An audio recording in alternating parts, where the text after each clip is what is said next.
All right, guys, injuries from the game. Juwan Jennings had his ankle. He'll be day-to-day. Same with Sampson, ankle day-to-day. And that was it.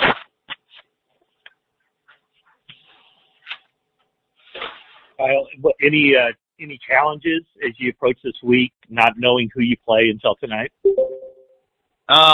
Not really.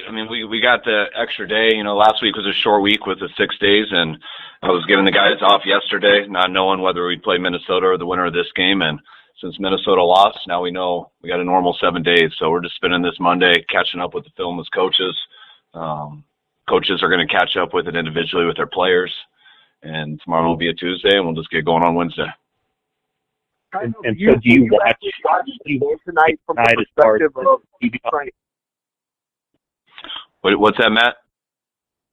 I was just asking, do you watch the game tonight, just the TV copy from what kind of perspective does that give you?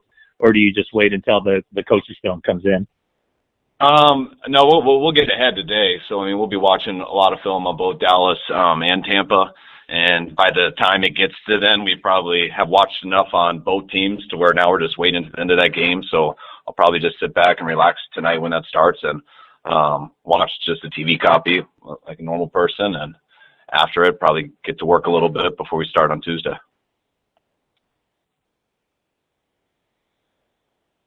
With obviously the way Brock played in the regular season, it was a really high bar. So bearing that in mind, his first half against the Seahawks may have been his, if you want to say worst. And I know there's never any one thing that you could point to, but was there a theme or some things that were going on with some of his misses in the first two quarters? There was a couple open guys that he just missed, and so I know when that happens, it sticks out as not playing well because they're plays that he should have made. But all the other plays he did play well. So when you just have a couple misses, you really don't want to panic. Brock's an accurate thrower. He's been doing that all year and playing well. He missed a few, and I don't think there's really much of an explanation for it. Just we had to settle down a little bit and give him a few more opportunities, and he got those in the second half and was pretty lethal with them. Well, I saw that D'Amico has, I think, 4 meetings with teams this week. I know you've been through a similar process in the past, but how much is going to be on his plate, and how do you kind of advise your staff members to allot their time in such a busy week with job opportunities as well? I think my advice is you gotta set that aside and to specific times that you are going to deal with it. It was very easy for me because at that time when we had the 2 seed, we had a bye week. So I was able to set aside, we got 3 days off just in the building, and I was able to set aside 2 days only for those interviews. So I knocked them all out then, and everything after that there wasn't anything after that. I completely shut it off and went right back to the playoffs. And the difference for D'Amico, that'll be similar to what McDaniel had to go through last year. We don't have that bye week, but I think he has a couple times set aside for Thursday and Friday, which he'll do 2 interviews, I believe, those 2 days. Which teams are they with? With Denver and Houston. And then I think he'll plan on the other ones after.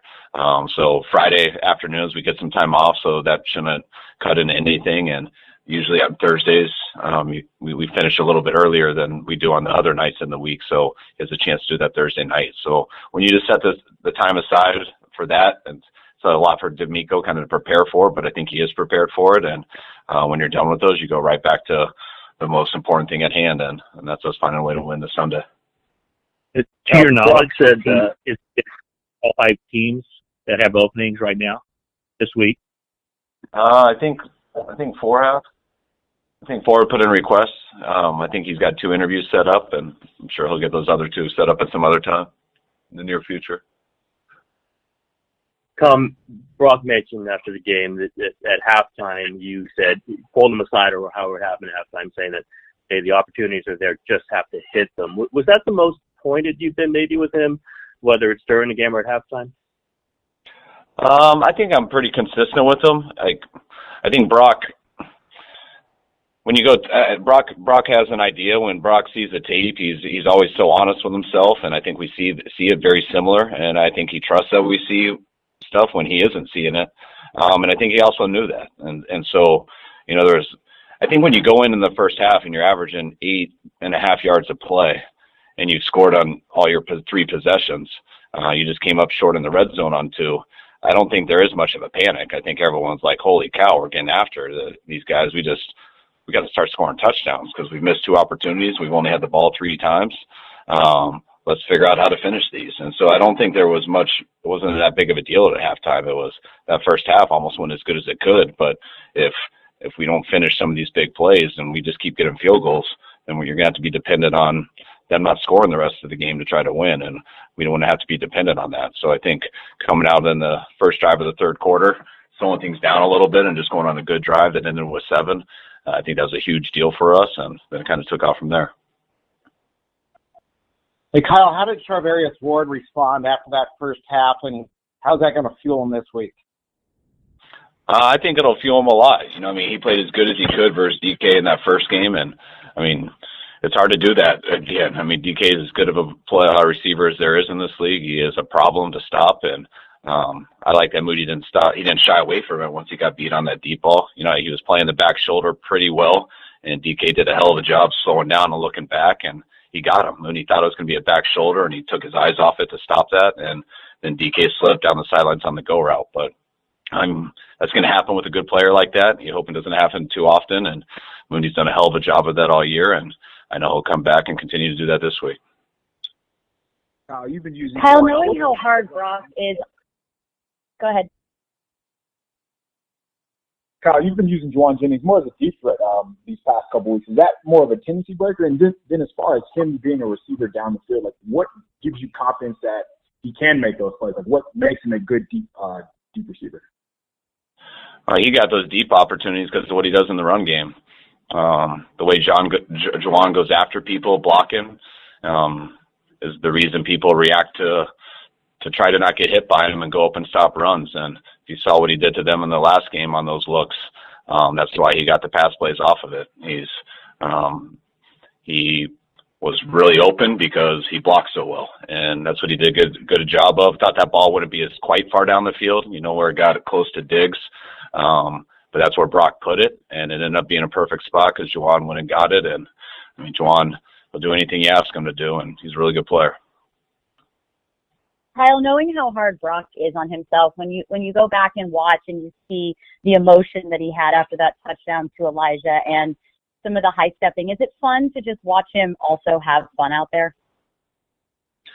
Yes, it's Brock knows the situation that he's in. He knows how big of a deal it is, but he also isn't going to make it more than that. Brock loves playing football. He looks that way every time he's out on the field, whether it's us watching him in college or him in practice. He's got a competitiveness to him that you can see it in his body language because he is extremely competitive and also has a true love for the game, and that comes out when you're successful out there. And some guys show it a little bit more than others, but I think our guys feed off of it too.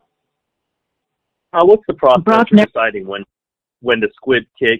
Are you involved, and what did you think of the one on Saturday? Yes, I am involved. I didn't like it. The process is when you squib kick it, is to run out more time on the clock. Because when you get a touchback and stuff, no time gets taken off. But there's always a risk that they're going to stop it better than you anticipated, and they did that, so it ended up being a real bad decision, I thought. Much rather have kicked it off and just got a touchback and let them play with 13 seconds a little farther back. Because when we did that, I think they ended up getting out to 35, and they just need one mistake by us or one big play by them, and they're in field goal range, and we made the mistake by getting that personal foul. Well, Brock seems to just be completely level-headed and mellow about everything. Does he ever admit that he is nervous or has jitters at all? Yeah, I think so. I think when people admit that, it sometimes can come out to say it the wrong way. I mean, having nerves and jitters isn't about being nervous or not confident or scared. It's, man, we are amped up for this stuff, just like the fans are, just like everybody is. I mean, it is a big deal. It is a violent game, and you go out there and we're all revved up and on one. And sometimes when it's like that, you might miss a throw, you might make a bad play call, some guys jump off sides. I mean, all that stuff happens. So that's just part of the game, and learning how to play stuff at a high level with such intensity, but still not make mistakes. And I do think that's all part of the game. But yeah, Brock will say, yeah, I'm revved up right now. And it's not about being nervous or anxious. It's just about, that's what the situation is. And that's why it's hard for a lot of people. That's why a lot of people can be 80% on free throws, but then when they get into a real NBA game, they can't hit anything. So that's why some kickers are awesome in practice, and then you get into those games and it's just different. So that happens with everybody. And the quarterback who's got to take all these hits and sit in the pocket, keep his eyes down the field, man, you better be revved up and in a mindset for a physical battle, but also relaxed enough so that you don't overdo anything. So that's the challenge of the position. Carlos, as the season went on and Javon Kinlaw was doing his best to rehab and get back, are you pleasantly surprised to be getting out of him what you're getting right now? Yeah, I am. Everyone knows the expectations that were on Kinlaw, just with how great of a player he was coming out of college, how good he was for us, and then how the huge setback he had with his injuries. And I really didn't believe he was going to be able to come back at all this year, just with what he's gone through. And so to be able to get him back and add some depth to our D-line, and just honestly watching him get better at it each week, I think he's really helped us in the run game. He's definitely having an effect in the pass game, and we needed that depth coming back, especially with some of the guys we lost with Ridgeway and things like that. We'll take two more, guys. After the game, talked about how improved Charles Omenihu is. What have you seen from him, especially through this last couple games? Just his consistency and doing his job each and every play. I mean, Charles got such good length, and even when he's blocked, he has a way of affecting the quarterback because of the length that he has. And but what he's done, just not only get into the quarterback that you guys see with the stats and everything, but it's also important when you don't get to him to not let him out of that pocket and just rush up the field and things like that.